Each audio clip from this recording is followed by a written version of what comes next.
10 লক্ষ টাকা, 10.5 লক্ষ টাকা ছিনতাই করে নিয়ে যাওয়ার একটি ঘটনা, যেখানটাতে রকেট এজেন্টের ডিলার বাদী মোহাম্মদ শামীম হোসেন, উনি বাদী হয়ে একটি মামলা করেন।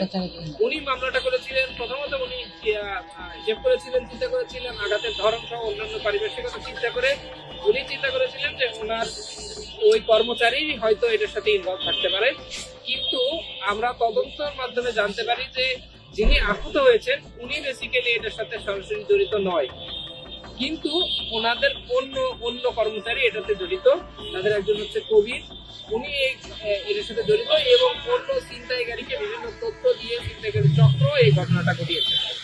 সেই মামলার তদন্ত এবং সেই কার্যক্রম পরিচালনাকালে তার তথ্যের ভিত্তিতে একজন আসামিকে আমরা সন্দিগ্ধ করি এবং তারকে গ্রেফতারের জন্য অভিযান চালাই।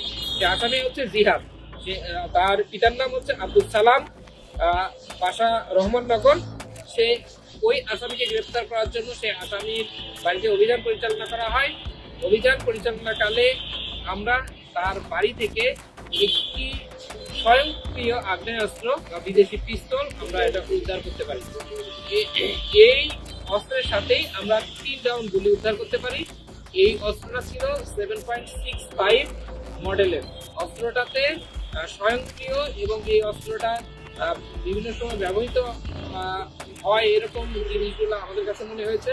আমরা একটা ব্লাস্টিং টেস্টের মাধ্যমে এই ঘটনার অস্ত্রটার সম্পর্কে বিস্তারিত জানতে পারি। এছাড়াও এর সাথে আমরা তখন তাকে গ্রেফতার করি এবং ওই যে পূর্ববর্তী যে ছিনতাইয়ের যে ঘটনা আছে সেই ঘটনার সাথে সম্পৃক্ত যারা আছে তাদেরকে আমরা গ্রেফতার করি। এই সবাইকে গ্রেফতারের সময় তাদের কাছ থেকে আমরা বেশ কিছু দেশীয় অস্ত্র উদ্ধার করি। বাকি যে 3 জন আসামি আছেন তাদের মধ্যে মোহাম্মদ রশু, মোহাম্মদ আরিফ আহমেদ কবির এবং মোহাম্মদ রিয়াদ, এই 3 জন যারা সরাসরি ছিনতাইয়ের সাথে জড়িত ছিল এবং ছিনতাই এবং অস্ত্রের সাথে জড়িত জিহাদ সহ মোট 4 জন আসামিকে আমরা গ্রেফতার করেছি। এর মধ্যে আরিফ আহমেদ কবির সে রকেট এজেন্টের যে ডিলার, তার ব্যবসা প্রতিষ্ঠানের বিভিন্ন যে তথ্য সেই তথ্যগুলো দিয়ে ছিনতাইকারী কাজে হেল্প করেছে এবং এই ছিনতাইকারী চক্র তাদেরকে ভয়ভীতি দেখিয়ে এবং আঘাত করে এই 10,50,000 টাকার ছিনতাইয়ের ঘটনাটা ঘটিয়েছিল।